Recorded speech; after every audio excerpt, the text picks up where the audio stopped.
Timeout Podcast. The Timeout Podcast. Oh, this the Timeout Podcast. This the Timeout Podcast. What's up, everybody? We are back with another episode of Timeout Podcast. It's your boy Nick, Steve, and guys, we have another good one for you. We have the pleasure of welcoming a R&B/hip-hop vocalist from Atlanta, Georgia, who also finished third at our first ever Timeout Podcast Artist Showcase. He carries a unique sound and has a new drop dropping this February. Welcome, LGN, to the show, y'all. Welcome. Thank you for being here, brother. Listen, appreciate y'all having me for sure. Of course, man. Of course. So, before we even dive into what we're really here for, we always like to get our guests comfortable. Absolutely. Okay? So, we're going to do a little this or that. This game is pretty self-explanatory. Okay. But it's you pick one or the other. Copy. Now, you're from Atlanta originally, but now you live in New York. Mm-hmm. Best state, just best state ever, New York. All right, yeah, everybody's entitled to their own opinions, but so wait, which state was better though? Which state was better? Yeah, Georgia or New York? I experienced them differently. I don't think it's fair to compare them. Okay, that's political. It's a political answer. But I grew up in Atlanta. It's a great political moved answer. here when I was in my late 20s, so okay, so it's it's a little different. Okay. You haven't experienced everything the same way, type of thing. Not particularly. Okay. Yeah. But nevertheless, that's one of the questions. Atlanta or New York? Nah, that was it. This game is gonna be Atlanta versus New York. Okay. For artists. Oh, bet. Okay. Heard. Okay. So we're comparing people of similar eras, similar vibes, and let us know. It's a good. For the first one, it's a good list. For the first one, we got 50 Cent or T.I. T.I. Gotta go T.I. T.I. Gotta go T.I. Now, 50, whatever you like. 50 do got some, but I grew up listening to everything from Rubber Band Man all the way to Live Your Life. I didn't see the T.I. I can't. I gotta go T.I. Okay. All right. So but 50, you my guy though. Many men got me through a lot. 50, Power. Whew. Let me get me started on Power. Greatest show on television. Next up, Gucci Mane or Jadakiss. Gucci. Yeah, that's. You're not going to disrespect Jadakiss. No, I'm not. No. It's not. It's just. There's no disrespect. No disrespect at all. At all. Any artist we love. I just again, Gucci is responsible for so much of the music that we heard, listened to. A lot of the artists that I grew up listening to. I mean, hell, you even look at Thug. You look at Drake. You look at Thug. You look at Don't get started on Thug. All of those people have direct ties, impact, influence from Gucci. It's 2 Chainz. It's just yeah. I gotta go. Gotta take Gucci on that one. Now, Playboy Cardi or Pop Smoke? R.I.P. Pop Smoke. Really? In a heartbeat. Thank you. Yeah, without a doubt. Thank you. Easily. Really? Thank you. The only reason I say that is because there's a piece of what Pop Smoke did with bringing that kind of grime drill sound that was to a degree very, very native to UK in that space and globalized it. Yeah. He turned New York up. New York has not been the same since him. Pop is, and Playboy Cardi got some, but that's not really Pop. Yeah, Pop. Also, we lost him a little too early, so I think that kind of way too early. That kind of elevated a lot of what we heard from him, and we've never heard that before. Yeah, right. So especially that last album that dropped about. It's a sore spot. I ain't gonna lie, it's not that good. But I mean, it was his a work in progress. Entering music, I was like, yo, whose voice? Who is this? Yeah. No, gotta go Pop. What an era. Gotta go Pop. Okay, Ludacris or Fabulous. Luda is iconic. Luda has transcended music so much. I love Ludacris, even from the earlier stuff that he did, his Chicken and Beer tape. even the features he did, like I love Ludacris, but then Ludacris did this thing in Atlanta where he just went from being this person that we all saw make music and heard make music. You know, he's iconic when you think about like the features he had with Usher and Lil Jon and that team. But then when he started like doing a lot of the philanthropy and he started doing the restaurants and he started doing like community service stuff, it was like I felt connected. Like I feel like I know him. Yeah. So, but Fabulous is mixtapes. Yeah.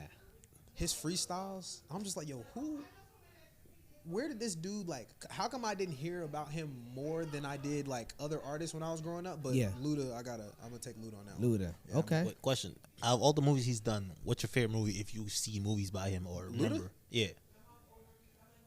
I like the not the most recent one, the second to last Fast and Furious because of how his, like, I guess technically the character female growth co-star. Mm-hmm. I mean, his arc is very, very, very interesting in that series because in the first one he started out as some dude that like ran the garage and did like street racing, and then he turned into this like tech genius. That was a crazy switch up though. That is true. Yeah, that was a crazy switch up. Crazy. Yeah. He's the most dynamic character out of everybody. Yeah. So yeah, I kind of like what he did with his. I like what he represented different eras of Luda in those films too. Like in the first one, he had the big fro, right? And he had braids in the next one, and then he cut his hair short. And I'm like, oh, this is the Luda like we didn't seen recently. Yeah. This is the that's the legend status kind of thing. This the Luda from John Legend's what's that Tonight. When he he had a feature with John Legend when he got on. This was like one of his last features, and he was like, what how did that rap go? I forgot it. But, like, he talked about throwing steaks on a grill in Anguilla. Mm-hmm. And I'm like, Luda did not rap about this before. But, like, I say all that to say I think that there was, like, some nuance and some, like, real essence to how his character developed. That last one with the female co-star that he was, like, love interest. The other woman that was, like, the one that was smart and stuff. Yeah. The submarine girl. I liked them together. So I think that's probably his best one. Okay. Yeah. And last but not least. Noah would like this one. Outkast or Wu-Tang? Outkast. I'm just too influenced by them. Really? Yeah, I am. I'm too influenced. And it's not a... So you a big Andre 3000 guy? Love Stacks. Love Big Boy. I love everything that they've done. I am a little bit like heartbroken that Andre made a jazz album instead of giving us a rap album. Yeah. You know, I've met 3 Stacks before. I met him a couple times. My mom and dad my dad and my aunt used to own a restaurant in the West End in Atlanta. It's a vegan soul food restaurant. So vegan. Yeah. I was vegan for like 20 years. Dang. So you just pause. So you just got introduced to meat. Like, yeah, come on, man. Come on, man. The question popped. Like, just, hey, yo, you just got introduced to not being a vegan. Not being a vegan. So as of when I went to college, my sophomore junior year is when I started like stop being vegan and kind of eating like poultry and like red meat so I can like put on weight for basketball. Okay. But like. So I've met Andre before. He's like a very down to earth guy. Him and Erykah Badu came to the restaurant with I think 7 was young at the time. That was their first son. So it came to the restaurant and I met them, chopped it up with them a couple times. But yeah, and to be fair, some of these I think are a bit skewed and biased because I'm from that space and I grew up in that space. Now, if you were to do like Philly in New York, then it would be a little bit more difficult. Okay. Like I'd probably like sit there and struggle a little bit. But to be fair, I mean, all respect to Philly, all respect to Memphis Bleak, Meek, et cetera, et cetera. Certain Philly sports teams. I don't think. Nah. I don't. It's not comparable. Yeah. I was more so saying like from my background because I went to college in Philly, so like my experience in Philly, like roots there is like almost comparable. Like I spent 18 years in Atlanta. Right? 19 years in Atlanta. So like. That's most of what I know. Yeah. And now it's kind of like I'm developing all these other, experiences. Yeah. I got you. So then real quick, then, this or that. New York or Philly? New York. Okay. Yeah. Greatest city in the world. New York. Know that. If Philly had New York's accessibility with public trans, then I'd pick Philly. Just because there's too many people here. Yeah. But outside of that, I'd take New York. Yeah. All right, so... where does it all begin? like, where does this music background come from? Like, when did you get into really pursuing this as a career? It's a great question. People who don't know me will always think that this like started when I was like 3 or something like that. I've always been able to sing. I didn't start rapping and like actually being a bit more focused on making music to be a career until like 2020, 2021. I wrote like my first song, like actually wrote my own first song in 2019 in my like in my room. I like redid Western Road Flows from Views. My friend asked me to like write a remake of it. Yeah. Before that, the first song I ever did was, y'all remember Monica's So Gone challenge that they were doing on Instagram? It was like 16 bars and people were like spitting over it. Yeah. It was a summer of 2016. Yeah. So I did that. It honestly started out as some like drama. One of my former friends was like talking shit about me, and I found out about it, and then I asked him about it. Then I saw a video about it, and he denied it. So I wrote like a song, the So Gone challenge. It was like a diss. So it was like a diss track. Oh, it was like a diss okay. track. So your first song was a diss track. It wasn't a complete song. A little bit. But then, my friends, my girl, were very like adamant about like trying music as like a release. It wasn't really something that like was supposed to be like you should go pursue this. So like in high school, middle school, throughout, Nothing. you never did any kind of singing? Didn't do chorus, didn't do choir. I taught myself how to sing most of the time, just mimicking other people's voices. Okay. I did like 1 or 2 talent shows where I sang like, I think the first song I ever sang was John Legend, Ordinary People, and then Jackie Wilson's To Be Loved and Repetit, which are like on like his like greatest hits album. I got a little bit of an old soul. My parents put me on. He's like, So yeah, I did that, and then what really clicked for me, I released the EP called "What Am I Doing," streaming everywhere. I released a EP in November 2021. I think it was 2021, November 2021, and 7 songs, very raw. I didn't even have the stems for the songs; it was all like 2-track mixed, and it got such a crazy response, like the outcry of like people like telling me that I did not expect this from you, like this is really good, like you should really do this, like this sounded like something that I would listen to regularly, that seems more polished, it seems more mainstream, whatever. And I was like, okay, cool, like, and then I sat with it. My friends in grad school, well at that time I was out of grad school, but it was during COVID.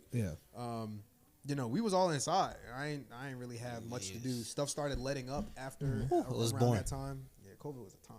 boring. Crazy. It was my girl was wrapping up her PhD, and I was in a hotel room.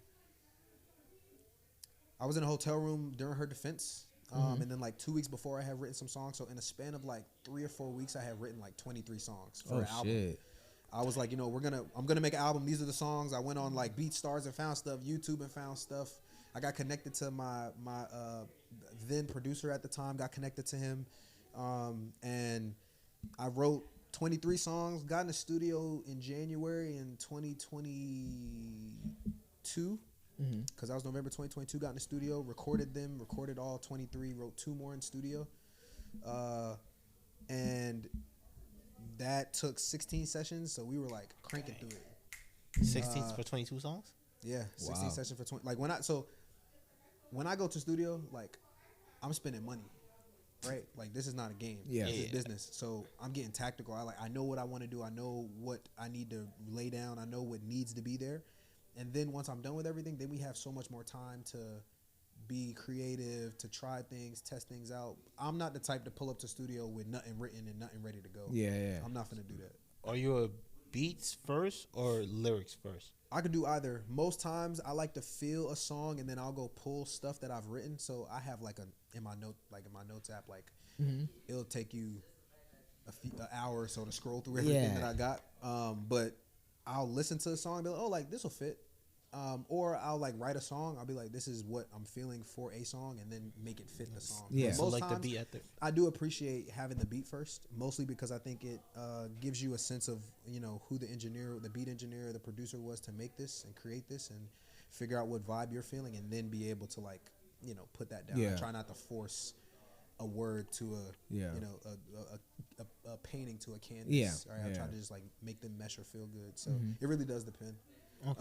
But So- yeah, I'll say it started from, I'll say 2019 is probably when it like, 2019 is when it started, but it clicked in 2021. But if you say that you always could sing, Sure. what, like, from the time you were born up into 2019, 2020, what was holding you back? Like, what there was was- it a, how do I say it? Confidence. Like, you know how Confidence. like sometimes like as a child or as you are Yeah. growing up, it's almost hard for you to introduce a new version of yourself Yeah. to your people. It's hard to do that now. Yeah, of course. Yeah, it is.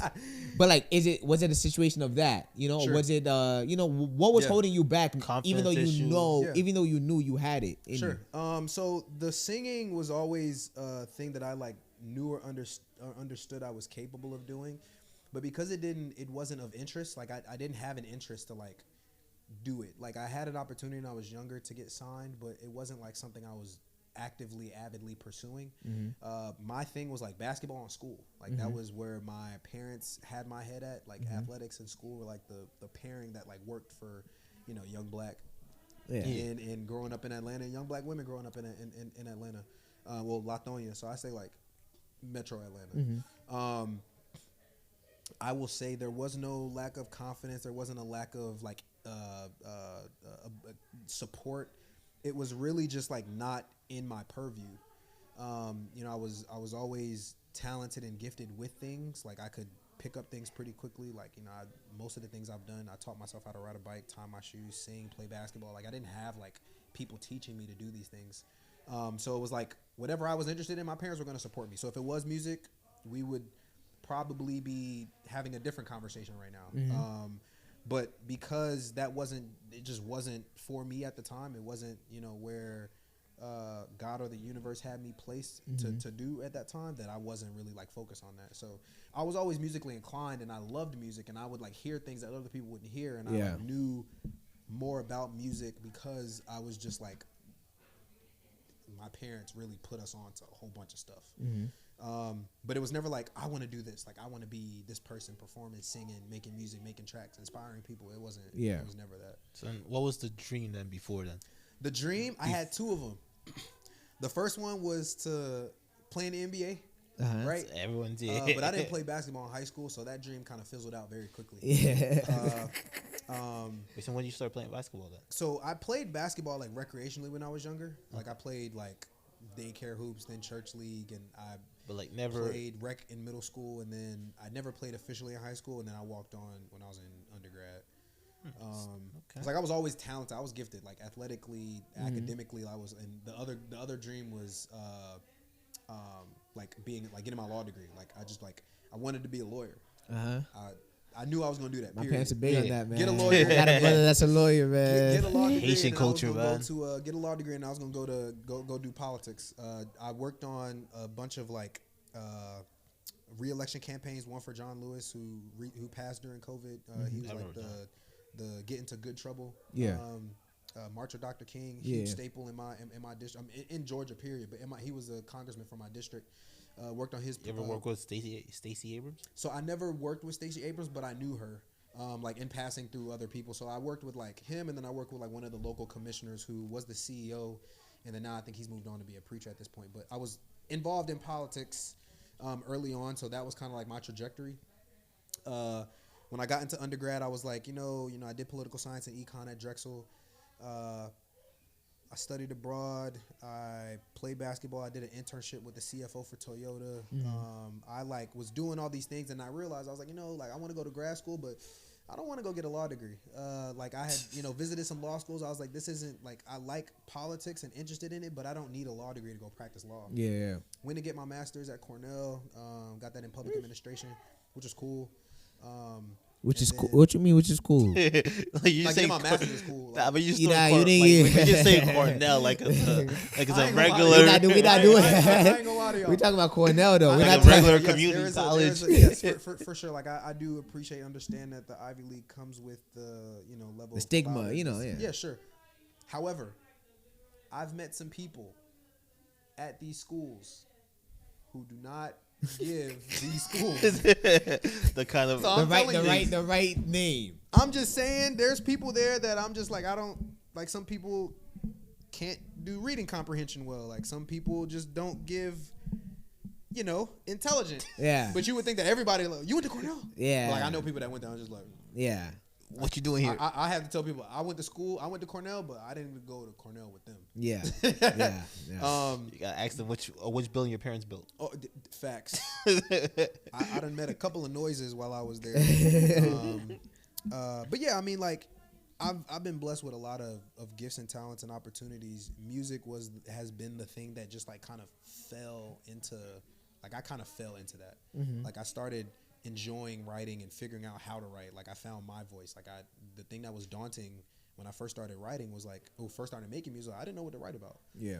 I was like, like maybe I should like.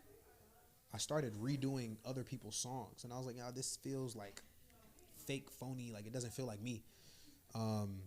But then I started, looking at what my experiences have been in life. What are the things I can bring to the table? What are things I like to talk about?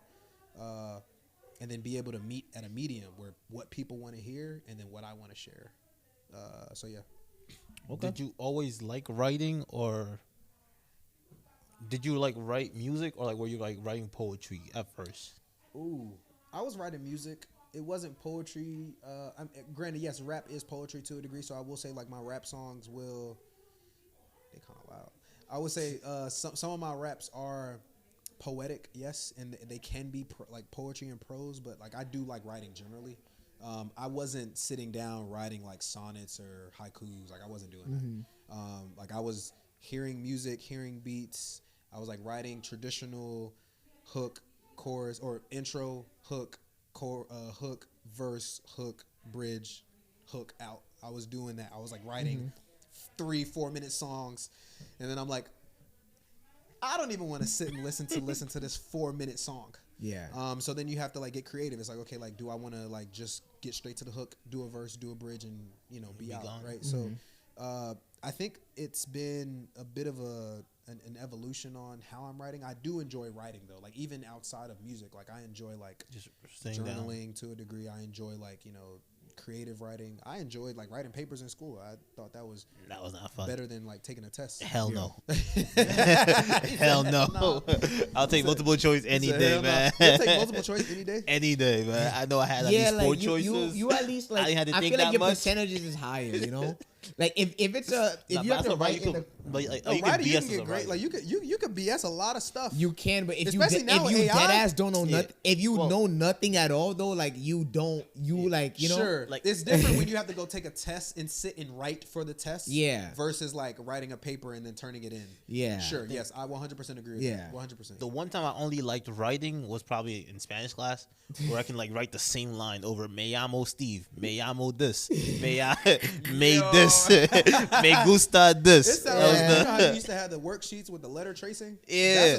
Yeah, That was yeah, perfect. yeah, That was yeah, perfect. yeah, That's yeah. the only time I liked writing, man. The only time I liked writing. Okay. This is one time I took a test, a state test. It don't matter now. I'm out of school, but The Regents? Regions, yeah. Regents, So oh. this girl was taking the test behind me, so I just turned around, took her Scantron. Oh, Steve, Put it on you my can't- desk, you just- say that about- What can they do now? What can they do Statute now? of limitations is Yeah, It's well, gone now. Yeah, we're you can't take. Y'all my gotta you change can't- the security. That's the real problem. Listen, it wasn't my fault. It was an older lady too in the class, so it's like Oh, man. easy peasy. He ain't taking advantage of the aging. That's crazy. Yeah. You gotta do what you gotta do. You gotta do what you gotta do. Yeah, but all right. So, what were some of the, or who were some of the biggest influences on you musically? See, in the ETL, so like you grew up with like Yeah. That's a long list. I'll like start contemporarily and move backwards. Let me just before you even Yeah. let the audience know what what time frame you're coming from? Are you with like, you know, are you a 2010s guy? You know what I'm saying? Are you you know what I'm saying? Like, are you? Which decade? Let's just say, like, you know, obviously you're young, but you know, like Like, niggas when don't was know I if you're born? 40 or niggas don't know if you're 20. You know what I'm saying? So it's kind of like I'm 29. I was born in 95. okay, so Yeah. you're 90. Okay. I'm a 90s baby. You're 90s baby. Okay. My influences today, I would say probably like Drake, Cole. I would say like Miguel. I would say like Brent Faiyaz, Future. Like I love those guys. Like I listen to them regularly. I think most of my moving backwards, I would say like Lauryn Hill, Stevie Wonder, John Legend. I would say like I do listen to a lot of like I listen to a lot of Bruce Springsteen. I listen to a lot of Simon and Garfunkel. I listen to a decent amount of. I listen to a decent amount of Bob Marley. I listen to a decent amount of Sade. Love Sade. You said Bob? Yeah. He's a big Bob guy. I'm a big Bob guy, man. I'm a big Bob guy. Legend. To Be Loved is my favorite. That's my go-to. Buffalo Soul. I can go on. I believe it. His shit's crazy, man. He's always listening. Listen to a decent amount of like Pac and Biggie regularly. Yeah. But I'll say like when I think about the people that I listen to and then I try to like emulate some of the things they do, I would say Stevie, Lauren, Drake, a little bit of J. Cole when I'm rapping. And then in terms of layering, like I listen to a lot of Usher, like older Usher. Like his Coming Home was cool, but like I listen to like a lot of Confessions. A lot of These you. are my confessions. I leave that. I'm weak. Steve, please. The music is coming soon. By the way, I have an EP coming out. I'm excited to hear that. What they call you, Nah, Steve? we don't. What's your artist name? 3 E's. 3 E's. Three Okay. E's. He's Steve with 3 E's. It's Steeve. Oh, copy. Okay. Yeah, It's not the normal white Steve. Oh, yeah. It's not the normal Steve. Okay, You don't got normal Steve. I have to put a race behind it. I'm weak. I'm weak. I apologize. Like, come on. Okay. Like, I'm weak. Okay, so get back into it. ATL has produced many, many, many great talents. Yeah. Who are your top 3? At ATL? Yeah, top 3 right now and top 3 all time. no, five. Top 5 all time right now? ATL's hard. ATL's hard. 5. All time or right now? All time and right Yeah, now. all time and now. And now. Okay, so all time, I would say in no order because I'm not going to rank them. No, we're not doing that. You want me to rank them? We want that. We want the answers, bro. Okay. Okay. Bet. Gotta go 3 stacks. And you're talking about like artists that are from ATL or just like Yeah. ATL music they rep scene. ATL, So like ATL artists. yeah, Okay. 3 stacks. T.I. Okay.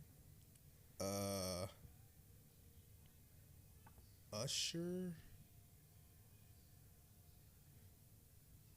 Ooh.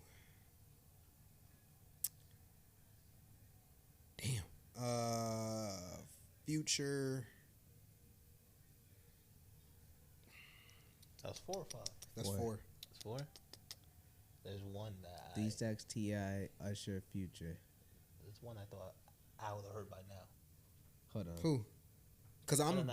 blanking. I'm blanking can't on say artists. I can't say it yet. Migos? I'm not. You think Migos is they're not top They're not 5. top 5 yet? They're not top 5 at Like yet. all It ain't time? happening. Like I don't know. Not like all time. I don't think so. All time. I would probably say They're I'll high. throw Gucci. I'll throw Gucci in there. Gucci in there? Okay. Yeah.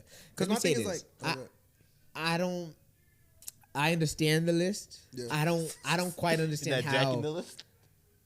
I don't who would you want on the list instead of who I had on there? like for you to say that.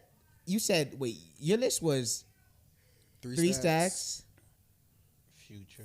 No. It was 3 stacks. Ti. Yeah. 3 Okay. stacks. Ti. Usher. Usher. Future. I don't really know if T.I. is above Usher.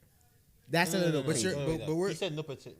Like in the No, order. no, we asked for but the he order. told me to do it in I order. told The him reason, to- the Oh, reason you I were did doing it, it in the order. reason I did it is Oh, okay. because like Usher sings and Ti raps, and when you think of like Atlanta music, I don't think a lot of people are like think Usher. resonating to okay. Okay. So I can see that. granted, Okay. I understand like like that. Like he is like Yeah. Atlanta. Sure, absolutely. So you're talking more the culture of Atlanta Of type what shit. Atlanta- sure, music absolutely. is- Because I don't think that music is solely just like top 5, like in like the artist. Like that's it. Because if that's the case, then I'm like there's a few people I would probably like think about like switching out, but I can't. Like I wouldn't do that. So I'm thinking about like talent. I'm thinking about culture. I'm thinking about impact and influence. Yeah.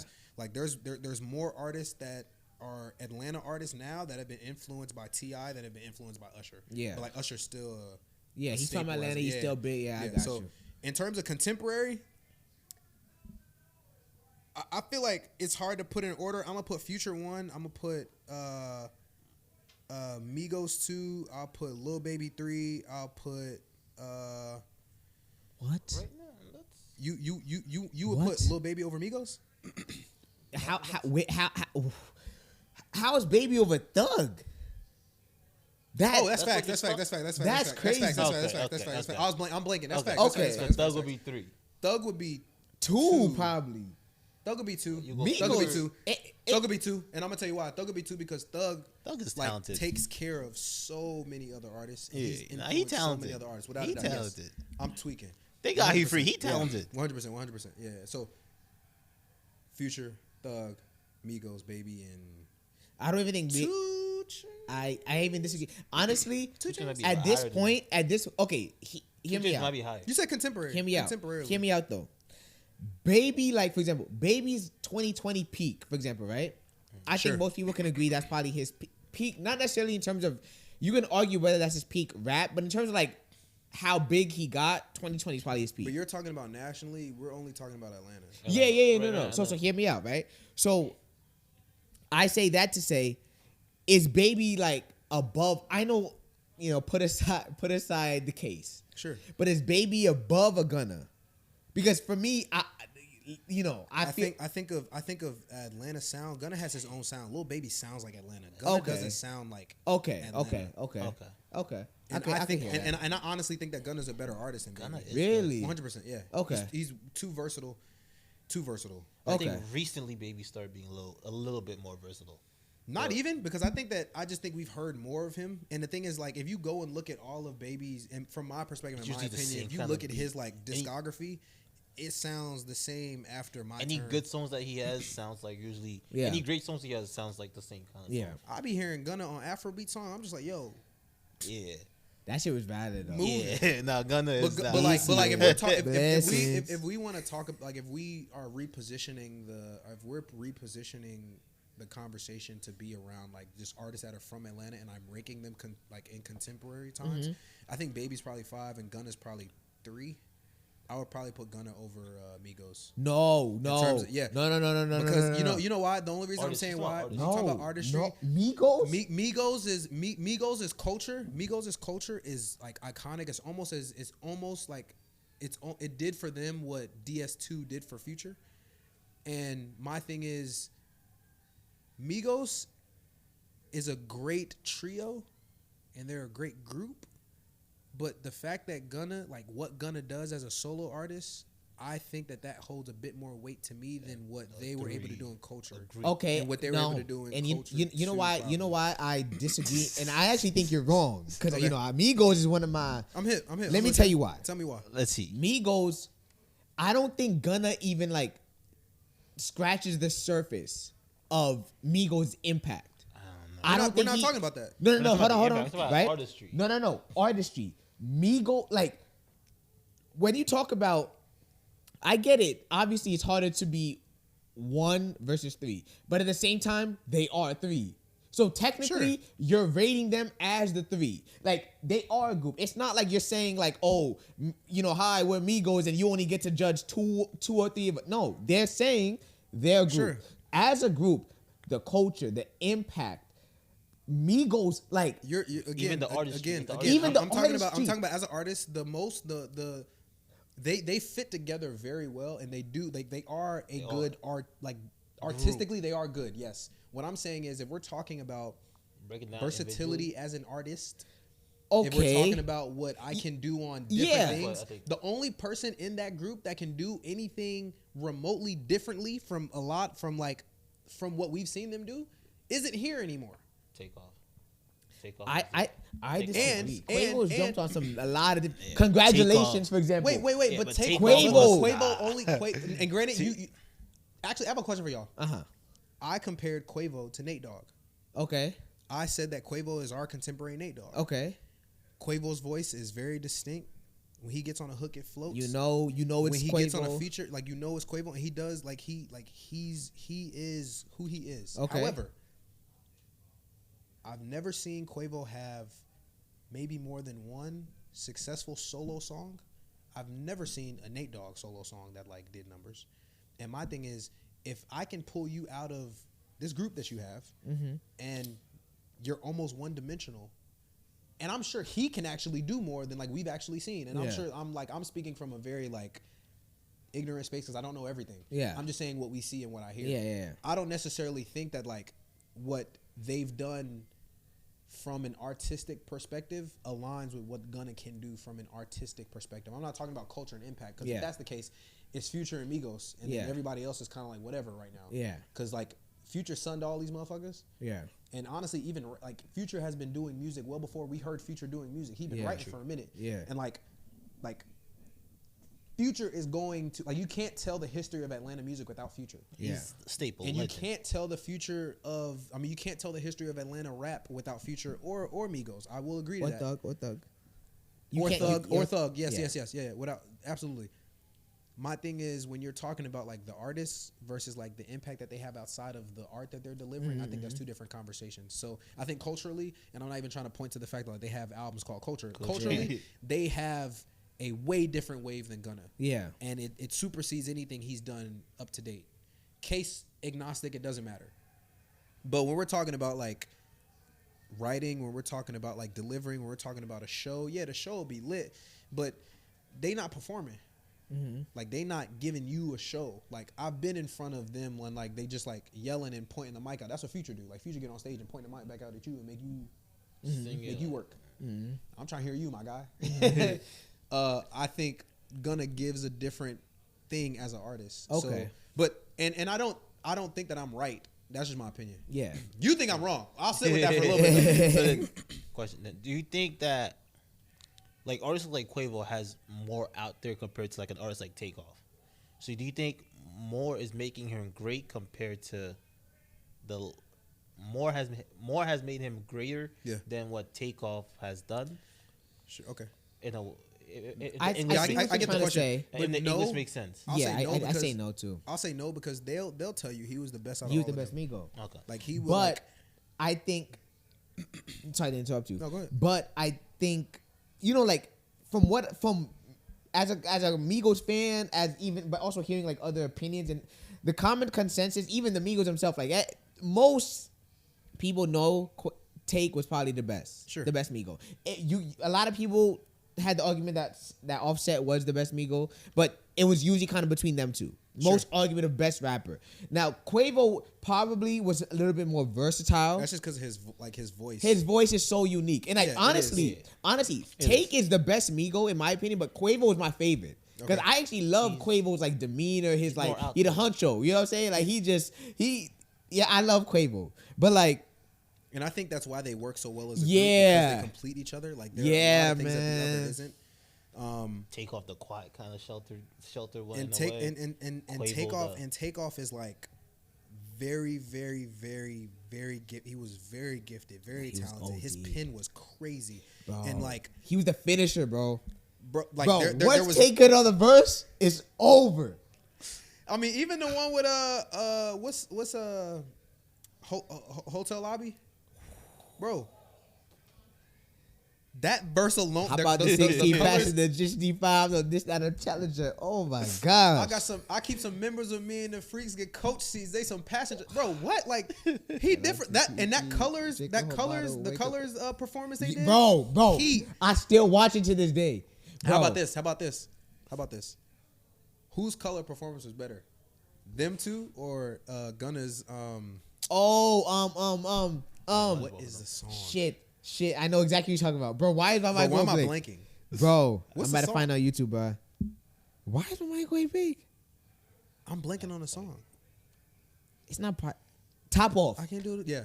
Yes. Oh, Which one's better? Hotel Lobby. You think so? Yeah, bro. I'm not even. can't. And I ain't gonna lie to you. Quavo ruined that song for me. No. I'm not gonna lie. One thing I can say about Quavo, like, and maybe I'm biased, but like, I always feel like he always makes it work. I just want him to snap more. I be wanting him, biased. like, I know he. I've seen him do freestyles where he's like going, and I'm like, yo, I want more of that. Please give me more of that. I feel you. I'm trying to see you snap. I feel you. In the world of music, do you think rap artists don't get enough credit for being actually like great artists in a way compared to like other artists like Michael Jackson, we'll say, or like a Whitney Houston, or like To be fair, you gotta these prove vocalists it though. that have. To be fair, you gotta prove it.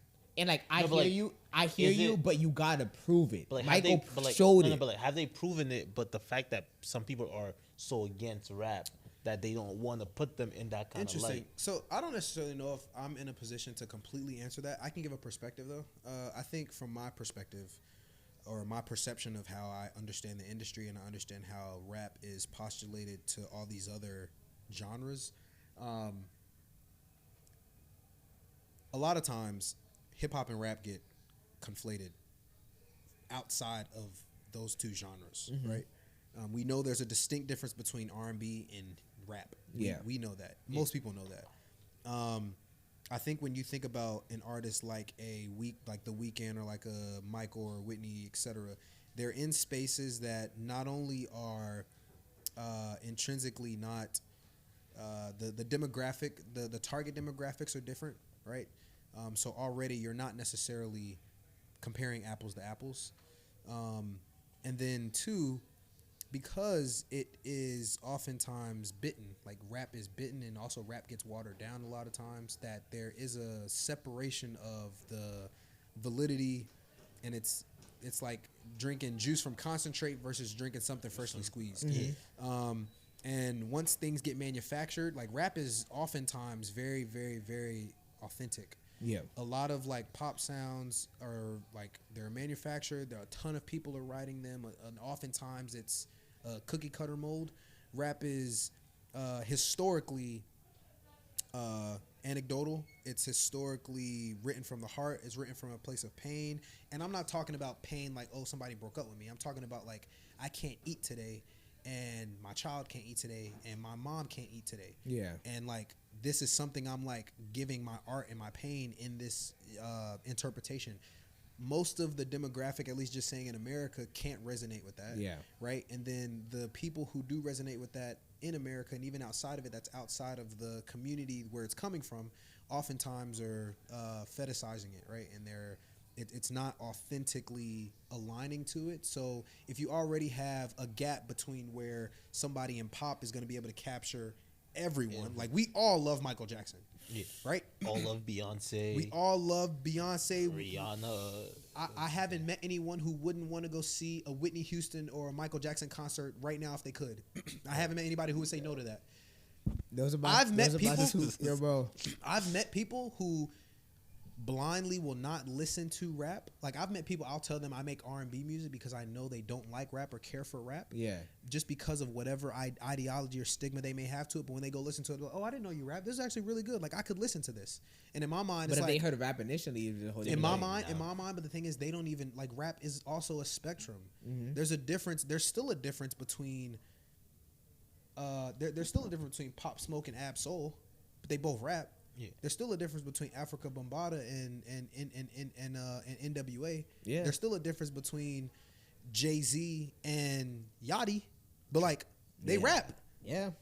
And they hit different demographics. Now, if you pulled everybody, the entire range of rap, the entire range of where people are touching rap, those demographics, and pull them together, then yes, you could touch something like a Whitney or something like a Michael or something like a The Weeknd or something like a Taylor Swift, because they're like, people love our culture. People love rap. They do. They love the beat. They love how it makes them feel. But when it comes to like the conversation we were just having about like getting their shine, then it gets segmented, right? So Grammys. that wasn't like the most direct answer, but that's the best way I can like think about. I could see that. Yeah. That's the best way I could think about that. I feel like they don't get enough credit as they do deserve. Rap artists, at the end of the day, they're still artists and they have to create some type of art. Sure. And the type of art that they do produce is usually tough. and they don't. I feel like they don't usually get, at least on the global scale or like even just media wise, even they don't get enough credit. And honestly, thinking about like to make this a bit more anecdotal, thinking about how I approach making music, if I'm choosing to sing or rap, if I'm choosing to blend the two, oftentimes I don't think about I don't think about who's gonna listen to it. In my mind, it's more so like, am I doing myself a favor? Am I doing myself justice with this level of skill that I have to be able to say, okay, like I'm gonna sing the hook or I'm gonna rap the hook and I'm gonna sing the verse. Yeah. And the difficult part for me now is like when people ask me like, what kind of music do I make? And it's like, I don't know if this song is technically rap or R&B or hip hop. I don't know. But when I think about getting credit, it's like, all right, well, if I were to tell them I'm a rapper, which I don't consider myself a rapper, but if I were to like tell somebody I'm a rapper, like, do I think that they would, like, you know, a lot of times, no. Like, we know a whole bunch of people that, like, you know, say that they rap or make music, and it's really like plugging your headphone into a garbage can. Like, like sometimes it's like that, right? But I'm not like that, right? So now it's like, okay, like I have to think about who I'm looking at, who I'm talking to, you know, how I describe my music. But I agree with you that I don't think they get as much credit as they should. But to your point, there is like a level of quote unquote proving it, but a lot of times it's not actually a fair playing field to be able to prove it to everyone. Like everyone's not giving you the chance to prove it. Yeah. Like you're not selling out, let's say, MetLife compared to like a smaller arena. Yeah, like Beyonce it's a ton of MetLife. people that can't sell out O2. Yeah. But it's a ton of people that can sell out like the Fillmore in downtown Silver Spring or in Philly. But yeah, that don't mean that the O2 is better. Artist is better. Yeah, it doesn't mean that. It doesn't. Yeah, for sure. So, how did the Atlanta music scene impact your style? Yeah. You know, I struggle with this question because it definitely is influential, but I don't think people immediately hear it. Yeah. I think it impacts how I write and the things that I write because the thing is that culturally I've been immersed in a lot of Atlanta stuff. So if you listen to certain songs, like you'll hear what I say is Atlanta adjacent or like directly related to Atlanta. But like it may not sound or feel like that. Like I don't have like the auto tune that's like super high and you feel like I'm like sing rappy like Lil Durk or Lil Baby. I'm not doing that. Yeah. I find it difficult to actually segment using my natural ability to sing with, you know, trying to sound contemporary. Yeah. I'll say that it manifests in my writing. Sometimes it manifests in a sound, like the song I have coming out on V-Day is a bit more contemporary. It's called Baby Come Back. For all you single men out there or single people out there. Yeah. This is a song to send to the one that got away. This is a song to send to her. I think that I'm leaning more into experimenting with some different sounds that may be a bit more, I'll say Atlanta leaning or mainstream leaning. But I'll say in terms of the writing, it definitely is an influence. I think in terms of like how I'm like energy wise, how it moves and how I'm being influenced. And you know, there's different parts of Atlanta. Like Childish Gambino's from Atlanta. Like it's there's a lot of like different aspects and pieces. Yeah, for sure. Okay, so I may have to add him to the list. I forgot about him. I don't know he's getting over any of these guys. No, but Childish Gambino. He's legit. He's legit, but I don't know. Artist, he's a good artist. He's a good, but I don't know about the top. But he's talented. His peak is high. He's done so much. Yeah, I agree. It's a talent for him. It's talent and impact. It's not solely music. Yeah. It's everything that he's done. Yeah, his body of work in general. So like, how did you get into like being like an R&B artist, but at the same time, you know, being able to rap and like, how does that? Between you know what I'm saying? Like, and what it like? How has that adjustment / like, you know, how difficult or not has that been? You know, to differentiate. Like, I don't know. Like, I'm not an artist. I don't know how it's like, but like, you know, like, I don't know. Do you just kind of go with the vibe of what you're feeling, like what an engineer gives you, or do you just kind of wake up on a Tuesday and like? I'm a rapper. Yeah. You know what I mean? Like what? Like, that ass though. Like it's like some Hannah Montana shit. Like Yeah. One day I'm a pop star, one day I'm a regular girl. You know, it Like, is pause. difficult because a lot of times when I think about if I'm building a song, I mean, not a song, if I'm building a project, how exactly am I going to deliver this? Is it going to be more of one and the other? Am I going to blend them and am I going to mix them? I think what it really comes down to is how I feel in that moment when I'm writing. It's like, okay, like, do I need to, because the thing is I can say more with rapping, right? But I can like probably invoke a bit more. I can say more with rapping. I can be a bit more like nuanced with the wording and the words, so I can get some bars off. But if I'm trying to be a bit more like poetic, I think that the singing does invoke a bit more emotion. So it really does depend on what I'm writing and what I'm trying to like get to the crowd or get to the fans or masses or supporters. It has been difficult to actually find a good medium. yeah. Because the thing is, that's the problem in and of itself. I don't think that there is necessarily a medium that works. It's just like, okay, this may work for this song, right? And then this song I'm just singing completely, right? The song I'm coming out with, I do a decent amount of like singing and then like rap singing. So I'm not like completely rapping in the release that's coming out soon. Well, by the time this comes out. I think that there's something special about being able to do both. So I try to do them both justice and not like push one forward or push one back at all. Okay. It's a song by song basis, to be honest with you. If I'm building a project, then it's a bit more intentional, but it's a case by case basis. Yeah. You mentioned earlier that you were that you wanted to be in politics at one point. Yeah. And then you also wanted to be a lawyer at one point. Yeah. And usually those encompasses a lot of, we'll say, English. Sure. So was in school, was English like what your favorite subject or a subject you were really strong at? The only subject I was not strong at was chemistry. I was terrible at chemistry.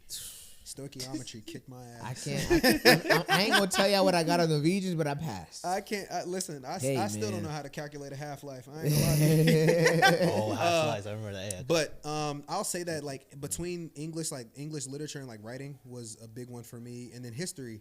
I'm a huge like history buff. I'm very, very in tune with like how things are made, how things happen, the happenings for politics. Obviously, I keep up with. But when it comes to writing, I think I'm just actually a bit more in tune with music stuff because of the fact that like when I go write, now I'm thinking about like songs that I've heard before, how people how people have written and performed things.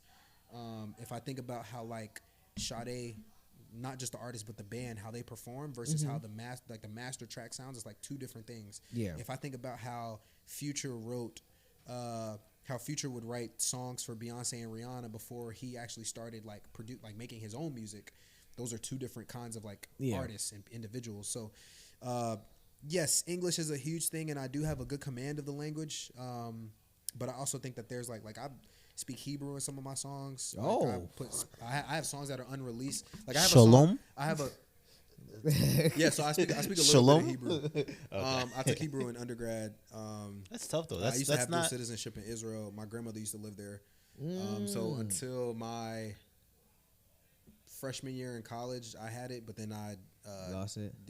I didn't want to serve in the army, so you have to do 3 years. Oh, okay. I was not trying to. Yeah.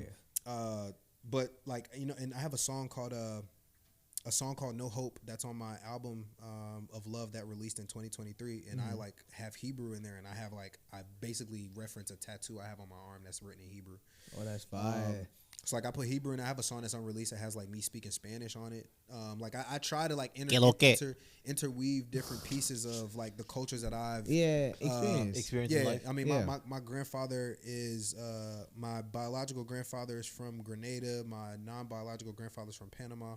Oh, my dad speaks Spanish fluently. Yeah. Like I have like a lot of like different cultures I've been touching. So like I try to incorporate those into the art I'm creating, because I'm not just somebody from Atlanta, right? Like I have, friends that live in Philly. I got ties to California that like I still like before For Show came a thing, like that was a California thing. Yeah. Like before it got over here and everybody be like, oh yeah, For Show. Like that was a thing that people would say in California. I'm like, what'd you say to me?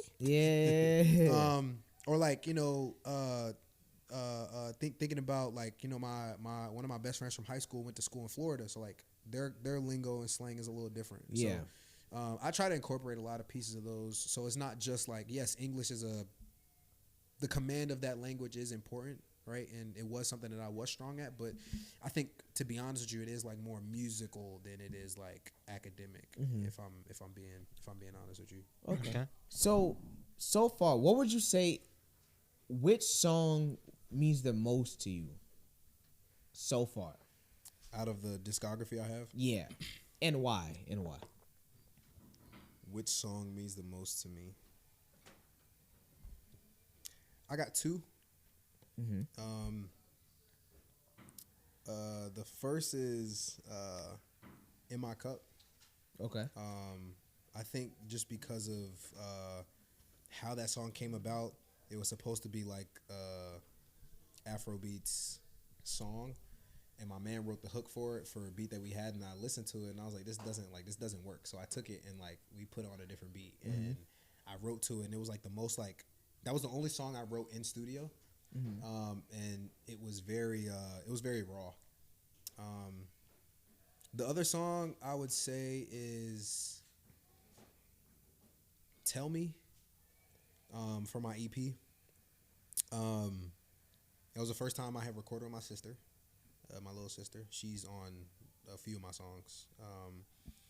But Tell Me was a very difficult time in my relationship, where like I had been long distance with my partner at the time, and we like were trying to like figure a lot of stuff out, and it just wasn't working. And the hook is like, tell me when to pull up, tell me when to pull up, baby. And a lot of what I was like saying in that was like, tell me when to be there. All of the shit we got going on, all of the frustration, all of the issues, like we'll figure it out, but like just tell me when to come see you, right? Tell me when to pull up. I think that was very like poignant for me, because I've never really like, I always felt like I was being open with my partner, right, and my girl, and I always felt like I was like being honest about how I felt and where I was at, but I don't think I really created the space for her to feel comfortable to like tell me things outside of what she's already done, right? So it's like, you know, I want my partner to feel comfortable to say and do, you know, what is it? We listen, we don't judge. Yeah. I'll be judging sometimes, but I want to create the space. I want to create the space for her to be able to say and feel how she, you know, feels and what she needs from me. So that was like a moment for me. I think there's some other songs that do hold some weight. Like our song is pretty poignant for me as well, because I think that was just like, when things get difficult, this is our song to hold on to. But yeah, I would say those two, and I would add our song as like the third one. For all the YNs out there, when you hear it, tell me when to pull up, it doesn't usually mean you doing that. You mean in the adult world, it means a conversation or food or something in the adult terms. So you YNs out there, calm down. Tell me when to slide. a little life advice right there. Thank you, Steve. You're welcome, man. You know, Dr. Steve all here all day. Yeah, that is Dr. 3 E's, Dr. E's. 3 E's, man. Dr. 3 E's. All right, so with that being said, so what would you say is a low moment for you in your career? And how did you get through it? For anybody in my that's career, listening. like music-wise? Musically and in life. Yeah. I would say 2024 was a very rough time for me, but I would say in my life, like the lowest I got personally, two times come to mind, but I'll pick one just for the sake of the conversation. Musically, 2024, because it was a time where I didn't have any like big project coming out. I was like kind of evolving my artistry. It was a year of artist development to a degree. You know, because I did a small tour in 2023 during the summer. So then 2024 was like kind of a reset. Like, what am I gonna do? How am I going to elevate this? What's the next level to go to? And it was difficult because it was a change that some of my friends, people that were close to me, didn't understand, didn't feel, didn't get. And I didn't take the time to explain to them. To a degree, I think that's the onus wasn't on me to do that. However, I do think that there is a component where you create space for people to be able to feel as if they can come and be like, hey, like, I don't understand this, but I want to, right? And it got difficult because I had never experienced the weight of being entering into your late 20s, there's a new chapter on the horizon. You're trying to chase a career that big change. You're trying to chase a career that is oversaturated with people that are not talented, and you see that, but it's also oversaturated with people who are specifically, they don't actually care about what they're doing, right? It's like this is a means to an end to a degree. So I'll say musically that was difficult, and I got through that because therapy, one. Two, and I talk about this in the project that's coming out soon. I talk about a lot of these challenges I had. Therapy, honestly, just like loving on and telling the people that you do love that you love them while they're here. Even when you think there's no hope for whatever, like I still think that there's value in doing that. And kind of just like sitting and feeling and learning myself, because there's a new iteration of, LGN, the person and the artist. I don't see a separation, but like other people do see two different things, right? So it's also me understanding who I am and then also bringing that authenticity to the table. I'll say in life, probably 2024, same time, but I will say like a low point for me was 20. I'll say 20. Choosing between the two, I was telling you, was hard, but I'll pick a younger one because like I think that there's a separation in how I got through it. So I lived in California in 2016 during the summer. I had a very like traumatic experience with the police there. So like I'd never been like, I've always understood what the relationship has been historically in this country with black people and policemen. And as of recently, black women and black men separately with policemen. True. My experience was, not to get into too much detail, it was what you would expect it to be. And I was scared and fearful for my life. It was a low point because I had never felt that threatened in my life, and I had never felt like I wasn't gonna be here tomorrow. Honestly, I didn't have therapy at that time. I didn't really talk to anybody, but I didn't actually talk to anyone about that until 2 years later, 3 years later. I used to have nightmares about it, and like I would, when we were sleeping in the bed, I would like jolt and like scare her. Yeah, type shit for real. But then like I started talking to more people about it, unpacking it, kind of like settling into the realities, and then just like being patient, because tough times don't last, but tough people do. That's what they say, right? Yeah. So obviously, I'm not telling anybody to lean into holding everything in, but I do think that there's some health in being able to communicate and have those conversations with folks to hash things out and to unpack. But I also think that there is some value in sitting with yourself, understanding where those pain points are, understanding where the growth and the triggers are, so that as you are progressing, as you are experiencing and going through life, as you get into that next chapter, next iteration, that you're like, okay, I know what I need to do to be able to like manage things like this, to manage the stress, to manage the trauma, to manage the frustration, to manage my own red flags. Yeah. So yeah. Okay. I think in life, mental health is a big thing now, especially in today's times. I think it's a very important thing that people sometimes seem to overlook. Sure. And also another big thing is like being black in America is a difficult thing. I Absolutely. think for every single black person. We each, I guess we can say, experience things differently. Sure. But I think as a black person, though, have that conversation with your kid about certain things in life, I think is in a way like a bit unfair to just humans in general. I think, and I'll die on this hill, that I think our people are the most unhealed, traumatized people. If we think about our history in this country, if we think about our history being brought here, sure, absolutely. Then it gets, when you start to peel back the layers of where we're at today versus where our parents may have been 40, 50 years ago, where our grandparents may have been 60, 80 years ago, thinking about what they had to go through. Those things and those lessons do get passed on, and right, we're like hearing it, right? And it's hard for us to put it in context all the time. We're like, I know people whose parents used to be sharecroppers, right? I know my grandmother, growing up, had her house burnt down by the KKK and lost, lost family members because like they were trying to get people out of the house and died of smoke asphyxiation. Like those are like I've seen my father has been shot by the police before. My father saw Klansmen doing recruiting on campus when he was in college. Like, oh wow, like not wearing full cap, but the robe, right? Not the hat, but like I was raised by people who have seen that, right?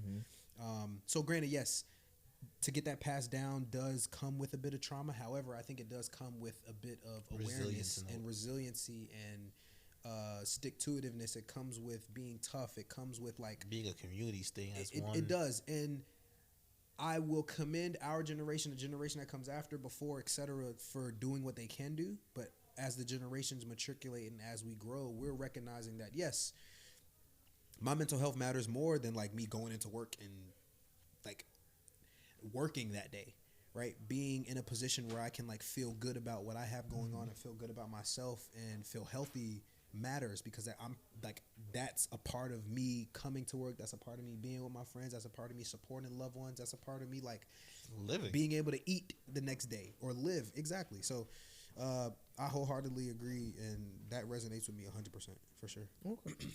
So how would you describe your music for somebody who doesn't know you? I like to describe my music as familiar but new. Like, it feels like when you listen to it, it feels like you've heard something like this before, but it also feels different because you haven't. And I know that feels like a paradox, but I try to tell people that like I sing about the plights and the journeys that we've all had and we all will have, but I just make it feel as if it's something that you've heard before, because there's so much influence from previous artists, but the sounds are contemporary, the words are contemporary, the delivery is contemporary. I would say that it's gonna be a mix of rap, R&B, and hip hop, but you're probably gonna sit somewhere in the middle with the things that you resonate with and the things that click for you. And honestly, it's just something different from the regular that you've been listening to and hearing, but it feels like you should have been hearing this for the last 10, 15 years, to be honest with you. Yeah. Which genre do you like better than? Do I like better? Yeah, are you better, or do you like rapping more, or like the R&B style more? I don't think I actually have a preference. I think I like certain things about each of them distinctive. Like, I love singing. But I also love writing bars and then like delivering the bars and like people hearing and be like, oh. Yeah. Cause a hard bar is OD, you know? Like a hard bar is that OD. was tough. Yeah. I feel that. I got in my cup actually.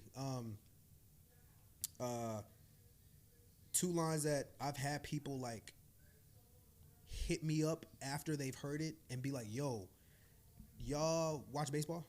Yeah. A little bit. You watch baseball? Yeah. I got a line that goes, I'm trying to slide and smooth. Trey Turner stealing bases. Okay. So like people that enjoy baseball, Trey Turner has the smoothest slide I've ever seen in my life. Second base, yeah. Smooth. I mean, like, it almost looks like he's falling down in reverse. Yeah, when he slides and stands up out of his slide, it's fire. It's not like a slide, brush myself off, gather myself. It's like all in one motion. Yeah. Right? And people hear that and they're like, oh. Or in my cup, and I'm like, most of the women I know love being held unless it's accountable. And people are like, oh, I see what you did there, right? But then I'll sing Temptation, and it's like, people feel that. Yeah. So I enjoy both of those experiences that I'm giving people and affording people. So I don't think I weigh one more than the other, because I think that they do have their own separate lane, and they also have the congruence of hip hop, right? So like, I can kind of do both of them at the same time. I think I would probably prefer that, but I think what I do appreciate is that I can kind of be in 3 different spaces and lanes where and be able to do your thing. Yeah, exactly. Loki, you just brought up baseball. Are you a Braves fan or no? Like, or did you watch baseball? Or? So because my entire family's from New York, I've been a New York fan of most teams except for the Knicks. I'm not a Knicks fan. I ain't gonna lie to you. Hey man, this is a Knicks household. Who's supporting basketball? I'm a Yankees. Yankees, okay. Yankees and Giants fan. Which what about basketball? Yeah, I know. That was the It's okay. I was alive to see the Giants beat the GOAT twice, so I'm chill. At least we can That say shit was that. We can crazy, say though. that. That shit We was can crazy. say. I watched both games. We can say that. That shit was crazy. Facts. Who do I Bro, support we for basketball? had a dress down day for school. Yeah, bro, that shit was crazy. That was That tough. shit's crazy. Not the dress down day. Dress down day, that was bruh. tough for New 'Cause York, I went bro. to private school elementary, Okay. so like, bro, when the Giants beat, it was 07 and I think 11. I 11, think. Yeah. I don't. The 11 one. Oh No, my it God. probably has Victor to be. If I'm Cruz, doing the man. math, it probably has to be the 11 one. I mean, no, both. Probably both. Bro, we literally had like a whole, like, literally, you could dress down. The only thing you could dress down, you had to wear Giants, something Giants. It was the That's some New craziest York thing, shit. bro. It It was is the craziest woo. thing. Nah, that's why. I was so disappointed in the Yankees not winning the World Series Bruh, this made year. me sick. And I then, was- and then to add insult to injury, We don't get one. this man went to the Mets. I know. Yeah. Which I actually think it's okay. It's fake pinstripes, which I actually fake pinstripes, but I low key loved the move though, because they gave the Yankees a lot of room to expand and yeah, I mean, he, sure. he, Yeah, he was some- gonna get paid a lot. 760 was. is 760 But is the man- crazy. but the man is And the close to a team, bill. like, It's like, close to you know how close we are to Close a to a $1 billion billion. contract. But in I also sports? That should be hear Luka, the, man, like but- I also hear the argument that like the Yankees were like genuinely, obviously Soto makes the Yankees better. Obviously, nobody can argue that. But like the Yankees were arguably a super team. a World Series contender at least Oh, without prior him? to Soto. Sure. Yeah. Prior to Soto, so yeah. now Soto leaves. But that's the okay, Yankees. but you get to But use all that money and apply it to other places. It's not like what it Judge really is? leaves his No, prime. yes. You know what it really is? I'm gonna be honest with you. What it really is people have gotten used to the Yankees being a certain caliber team. If you get to the World Series, You have to. that's not a space for like we don't expect a loss. Yeah, My yeah. grandfather loved the Yankees. Yeah. Like I remember growing up and he lived with us in Atlanta and I remember going to sleep and hearing him yell about the Yankees Red Sox games or the Yankees Red Sox series. So like I remember that. Yeah. My thing is like there's an expectation. When I was in 11th grade, 9th grade, they went to the series and this was one of the final home games I think in the old 09? stadium. For the That 09 was probably season. 09. That's My a series. teacher my teacher's from New York. Uh-huh. I think Yogi Berra was at that game. They got blown out. It was bad, Uh-huh. and it was just like you can't lose certain things as an expectation Yeah. of being a Yankees fan. So when they got to the series, niggas was like, "Oh, this is it. We got it. It don't Yeah. matter who there. Yeah. We here. It's been a minute. Yeah. Like we've been trying to get over this hump for For- with Judge for a minute, Yeah. and we here. Yeah. And here we are. Then we got smoke. Talking about smoke. Wow. Free smoke. Yeah, it was bad. It was But bad. one, thank you for what you did for the Yankees for the time being, but it's still F you, buddy. But we Fuck move Soto. on. It's the Subway Series. I wish him the best though. But nah. So The Mets are always gonna suck. But moving on. I don't know about that. But Always. technically, let's say technically, the reason you're here is because of the artist showcase. Sure. Yeah. Right? So can you elaborate a little bit about your experience there? Yeah. You know, elaborate a little bit about how you feel. Yeah. You know, what was the environment like? Everything about the showcase. Listen, first off, I definitely appreciate you creating that platform, and y'all creating that platform for folks to be able to do that. It's not, and I said this on stage, it's not easy to get up and perform. Yeah. I think that there was a good like energy and aura in the room. Like it was floating. Like I was loving it. I think other people were too, and I was excited to just get up there and perform. Yeah. I enjoyed it. I think that there was like moments where I was like kind of out of body experience. Like, is this really happening? right now? Yeah. But I always feel like that during my performances. I mean, it was dope. I loved it. The food was bomb too. Yo, like I got an oxtail plate to go. Shout out to Size, man. Size? Shout out to Size. I Yeah, ain't man. Rockland's hitting. finest. You guys know I never shy away from shouting out Size, man. You know I love Size. Food was bomb. I mean, it was cool. I couldn't complain. I definitely think, the third place. It's okay. However, I think it was a beautiful opportunity. I love meeting all the artists too, and I'm connected with them too. So Yeah. me and Catalina are actually trying to talk about doing a song. Hey, Hey, what we tough. doing, man? Okay. Yeah, nah, for sure. Hey. Okay. But like the people there were all love. I think that one of the things I wish I was able to do, I guess, was like understand how the judges were like judging us. Okay. And not prior. I think it would have been good to know that after when you're talking to Yeah. them. Just because like, everybody's in a different space on their artistic journey. Right? Yeah. Not everybody's the same. Not everybody's at the same stage. Not everybody's in the same place. So I think it was interesting to see like different people perform. Yeah. People that are kind of new, people kind of, let's say seasoned years and doing it. Yeah, for sure. Yeah, I got you. I think, I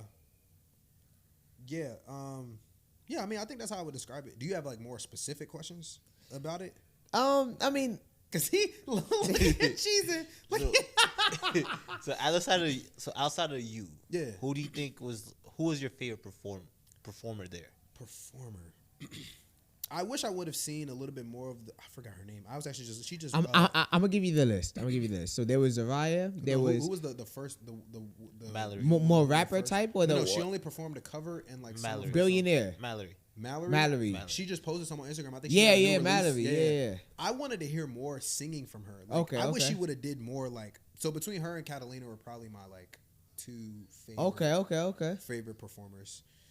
Shout out Mallory. Shout out Catalina. Man, we got some shit dropping soon. Yeah, I think those two are probably my favorite, mostly because I felt the skill and I felt the artistry. Like I felt it through the songs. And I also think that I heard their voice more than the other artists. I think when I think about performing for me, like I like to give a more like live show. One thing, my pet peeve when I go to like shows or I go see people perform, when they sing over their songs, unless it's like something you're doing for content and you lay the that's different. But like when you perform it, I hate going to shows and like I just hear you rapping over your song. Like it's one thing, like spend the money or figure out how to do it. Get like if you perform with autotune, you like autotune, like just like figure out how to do that live, because like it does add a layer of like complexity and functionality, but it's worth it. I don't like when I'm there and I'm hearing the things that I can hear if I go put my AirPods on. Like okay, I can see. Okay, there's no like, it's just you. You jumping. Yeah, it's not like we in MSG and Future over here. Like it's different because there's more to it than just that. But like, if I'm just at like a local show and like my man's is performing, like I'll be like, oh, like it was cool, but I'm trying to hear your voice, my guy. Like I want to hear you. So I think I felt a little bit more of those artists when they were performing. Like I could see that statement. Like I could see that. Yeah. Like if I go to the show, I'm watching you to I want you to perform, and like I want to hear you sing. Like if I went to go watch, because like if I like your music, like that's why I'm here. You already got me here. Yeah. I don't want to hear that again. Yeah. So like imagine going to Whitney Houston song, like a music like a concert, and then hearing her just hearing the audio of her songs compared to her singing. Her singing live is probably like when you hear it live, when you hear like for yeah. instance the song we did, Temptation. Yeah. If you go listen to that on the master, like on streaming, it don't sound nothing like that. At all. Yeah. But that's what you get when you go see a live show. Right. So there's the benefits of it. Yeah, for sure. For sure. Yeah. Okay. So would you say? Who would you say? Yeah. Which city? Which demographic would you say you get more influences from? The New York scene or the Atlanta scene? More influence from like artists, like musically, or even if it's those, like, is it actually those 2 areas? Because you've traveled, so he's from. But he I'm saying where from the. Okay. I mean, Philly was a little,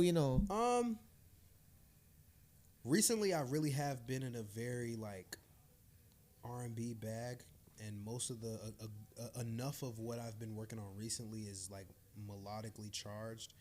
I'm gonna say neither. I don't think that there's any more influence from Atlanta than it is New York in what I'm doing now. Yeah.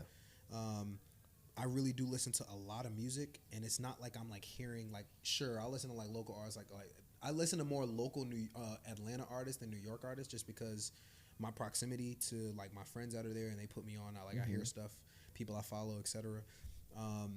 But I'm not shy to like going to like a show in New York and like hearing somebody do something that I think is dope, and I'm like, okay, like that's something to hold on to in the tank. But I think my artistry is very unique in the sense where I'm not positioned around a certain area and a sound that feels familiar. To a degree, I think that does like kind of set me back a little bit when I think about how you develop as an artist, right? A lot of artists do like it is like this is your hometown, so like you get that groundswell there, right? And then that kind of catapults you into shooting into different areas. Like if we look at the Baby, if we look at Snow Allegra when she started in LA, if we think about Drake having Canada, Cole having Fayetteville, like you think about Thug having Atlanta, Gucci having Atlanta, you think about all these different artists, even Pop Smoke with New York. You think about all these artists, especially the ones that have that mainstream success. There is some sense of a home base, right? And like having the influence and the sound from that home base. I haven't necessarily done that with Atlanta, but I do think that I probably have more influence long term from Atlanta music and sound than I do New York. Okay. But I will say that in some of my music, I don't think you're going to necessarily hear, like, I could start talking like I'm from Atlanta, but like I don't talk like that regularly, but my accent comes out sometimes. Okay, I was gonna ask you about that, low key, because like you don't have the Atlanta accent. Yeah. So like, did you switch it organically, or is it like something that my dad made sure that like I didn't talk like that. Yeah. But like I can sit up here and talk to y'all like I'm from Atlanta, but like y'all wouldn't really understand like that. But like, see, he don't even understand what I'm I just I can talk like you can hear it in certain words. But like I don't talk like that regularly. To be honest with you, like my father had me. My parents are both from New York, Queens, and Brooklyn.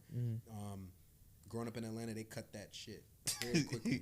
I came home talking like I was like at school with my friends, and he was like, "We don't do that. We don't do that." But also, you also learn a code switch. Like I've worked in a lot of professional spaces, corporate spaces, and that.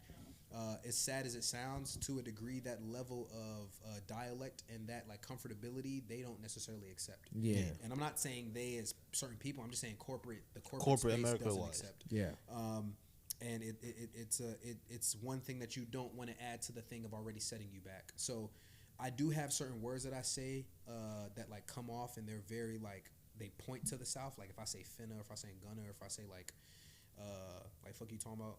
Like I don't say talking about. You just collect. Put like together I'll band these words together. Or like tryna, or like finna, like all these like things that like kind of blend words. You'll hear some of that in my dialect, but like it's not very apparent. Like you don't hear like a huge accent. Some people will be able to, but like they'll mostly hear it after I tell them I'm from there. And they're like finding it. It was hard to see that you're from that area. They don't speak English down there. Latonia's home. And like when I get around like my friend Marquise, or like I'll get around like some people that are a bit more southern, like we'll like it'll come out. Yeah. Okay. And my girl's from South Carolina, so like I feel like we have a bit more of a like southern-ish vibe, accent communication. Like, Like I'll be like, you feel me? And like as like pointed to one of her friends. Super country, and he's from Georgia. But like I like will make fun of, I'll like make that joke, but like we both know it's just like that's the lingo. But like I would say that to my friend, I'm like, you feel me? But like in New York, they'd be like, you know what I'm trying to say? And I'd be like, what? And you know what I need to do? I should do one of them. You know how Central C did the freestyle where he like kind of compares the. Switches in and out. It was which one? I think it was not on the radar. He did a Leakers freestyle where he was basically doing UK slang versus US slang. I should do one where it's like state slang. I should probably do like that. That would be heat. I lived in Cali, Philly. I lived in Texas, in Plano, Dallas, like for a little bit. Like interned in Kentucky, grew up in Atlanta. That's crazy. Lived in DC, like. All those like are the pockets of like where you find a lot of like heavy dialect spots. I lived in Seattle for a little bit, so that's crazy. That'd be some interesting shit to do. I think that's the great thing about America. It's like we have 50 states, but not any of these states are ever the same. Culturally, language, like even the language that we all speak English. Sure. But like we all speak it so differently compared to It's crazy how 50 states and the 50 different technically versions of English we could say. I would add an asterisk there. That Long Island and the Cali got the same slang, the same lingo, and the same accent. Us?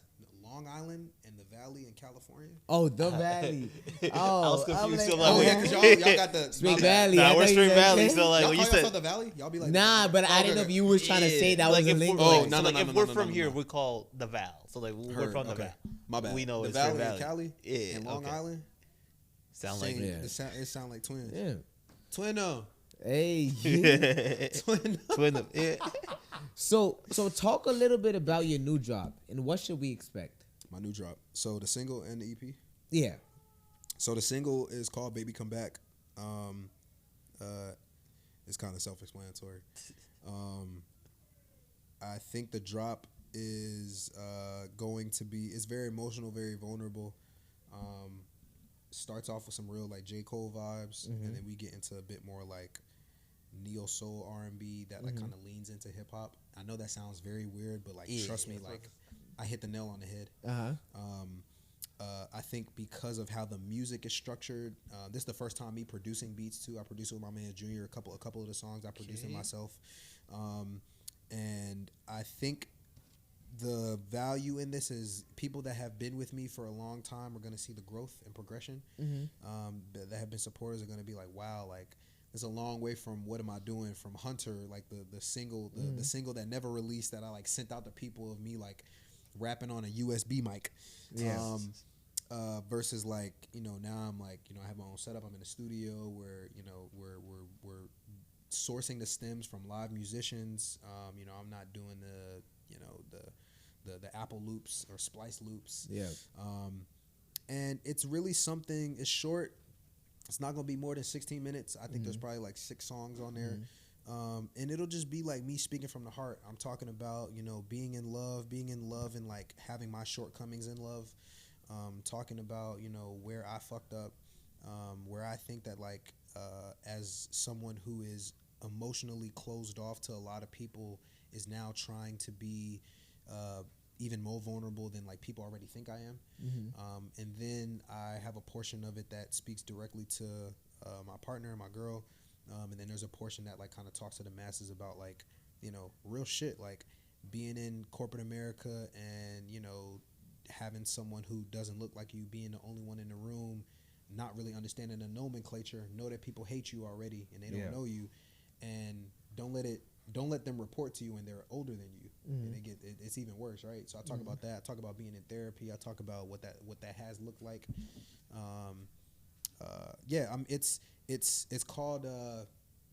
It's called Intermission, and it's the best work I've written, the most vulnerable work I've written, and it runs the range of what you're gonna hear. There's some sexy drill vibes on there. Okay. I got some, like I said, neo soul, hip hop type thing. I got traditional rap, and then I got like a couple other things that are a bit more like in between some of those. So okay. Okay. It's something to look forward to. It's gonna be dope. Okay. So this is to end it. Yeah. These are some quick hitters. Okay. Who would be a dream collab for you? Oh, that's a good one. I only get one person? One person.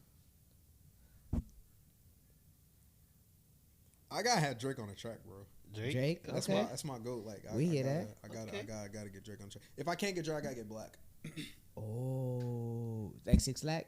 6 Lack. Whatever you gotta call it. 6 Lack though. That man's name is Black. Whatever. But yeah, I'm just clarifying we're talking about the same person. I know. Hot Wings is my shit, my mans. I'm just clarifying we're talking about the same person. Yes, okay. same person. Okay. Super Bowl pick. Who I think should win? No, will win. What do you should? What is should? The Eagles should win. Okay, but what do you think? Oh, you think it's? I think the Chiefs gonna win. Yeah. The Eagles should win. You know they got a little. The Chiefs gonna win. Shout out Roger Goodell, man. Shout out Mahomes. Chill out. Go. We're ready to bring you on whenever. We got a lot of questions. He's a Baltimore guy, so he don't. He claims to be a Ravens fan. Okay, he claims to be a Ravens fan. Who won the Luka AD trade? The Lakers. You think so? In the long term, absolutely. Okay, but short term, you think it's fairly even. Luka's not playing right now, so yeah, he's playing Saturday. He might play. He might play this weekend, but he ain't gonna play this weekend. We'll see. They probably should just save him for after They the should. All-Star. Yeah, should. after Just be All-Star, smart. yeah. Lastly, who is a guest that you would love to see on Timeout Podcast that you could help us get?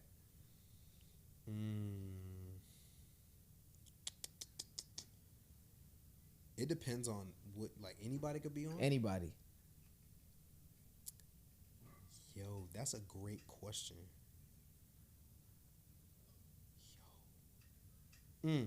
One of my mans who, she is like phenomenal. She's my creative director. Mm-hmm. Her name is Storm Cuff. Shout out Storm Cuff. She is like and she's an artist and expressionist. She's a director, cinematographer. She's my creative director. She does it all. Like her understanding of art in different mediums is phenomenal. Her understanding of music is phenomenal, and like being able to like put my words into an image or a video or like a concept or some content. She's the one, and I can facilitate that. I can definitely make that happen. Yeah. Shout out Storm Cup, man. We Storm. waiting on you. I put you up. It's on. It's up. You We gotta do waiting it. on you. What we doing? What are we talking about right now? What we doing, man? Nah, but as always, man, we appreciate you, man, for coming on, appreciate man. you. We appreciate you Definitely. for stopping by, taking the Absolutely. time out, man. Without a as doubt, always. anytime. Man, we wish you the best. We always gonna stay in appreciate tune. it. You know that. You know that. We always gonna stay in tune, man. We appreciate you for coming Yes, sir. on We and tapped in. We locked stay in in. tune, We man. gonna do For this all again. Yes, sir. For all the fans out there, our socials and his socials will definitely be in the link down in the description down below. And like always, don't forget to like, comment, and subscribe. And we'll see you guys next time. Yes, sir. Peace. Signing off.